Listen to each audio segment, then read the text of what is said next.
Hey guys, JD here, and as you guys know, I have been rebuilding a 1998 Kawasaki STX1100 for my wife Lauren, and what you see in front of you here is a set of Keihin CDK2 carburetors.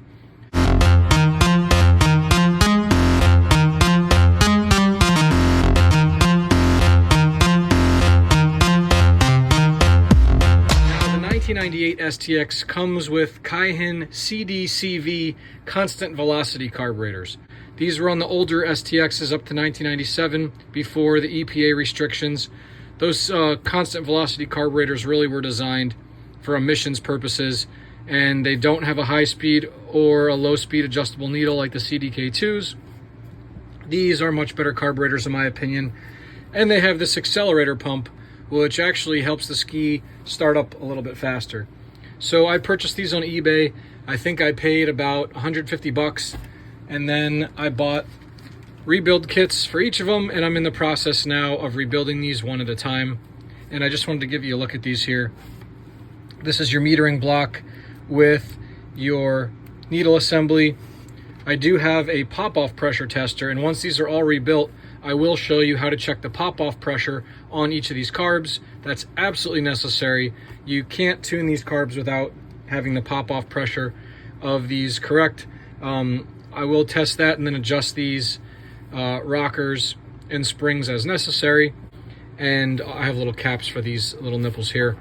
But yeah, so basically if you're working on an STX1100 and you're having problems with it, the first thing you should do, and I tell you this because I've spent a lot of money on it and messed with them, is get rid of those Keihin CD/CV carburetors and pick yourself up a set of these CDK2 carburetors. So I'm going to finish getting these rebuilt. You know, I'll give you a little look at this because I don't know if there's any videos on this actually. But basically, you have this metering block. That goes in right there. And then on top of that, you have this plate here. So once you remove this plate, there's a diaphragm and a gasket. This diaphragm, obviously, as you can see, contacts this rocker here and opens the needle.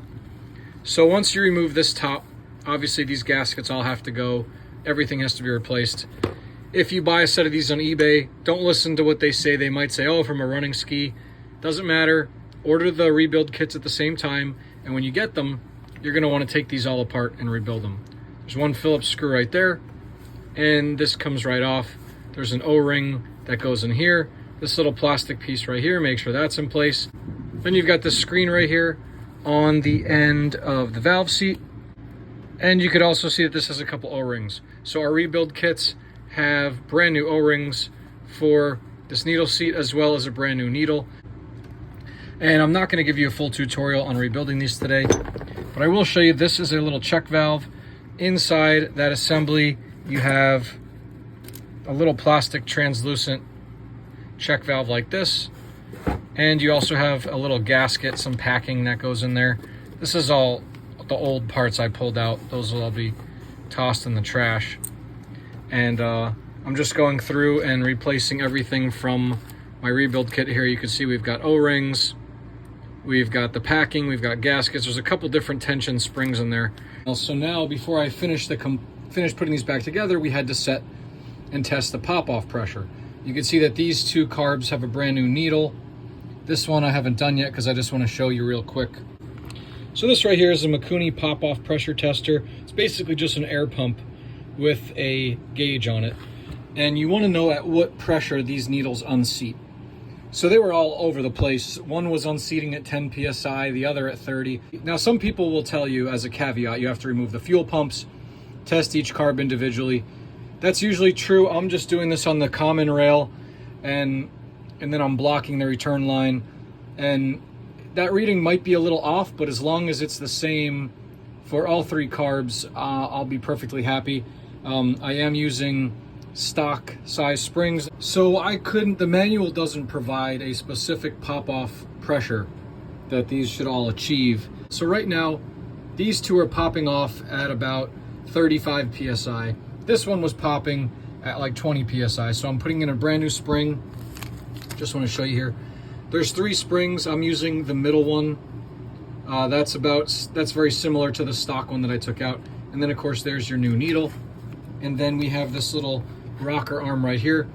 Now this arm can be adjusted as necessary. So basically I'm gonna put the spring, I'm gonna put the new needle, we're gonna put this back in place, and we're gonna check the pop-off pressure. Basically all three of these carbs should unseat at the exact same pressure. If they're not unseating at the same pressure, you're gonna have a problem. I'll also tell you it's impossible to tune these carburetors correctly unless you have a pop-off pressure tester.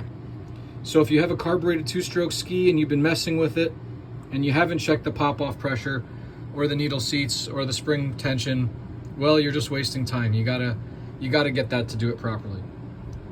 All right.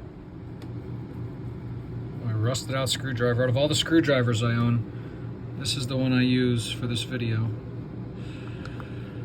And you just want to make sure that that shaft is in place.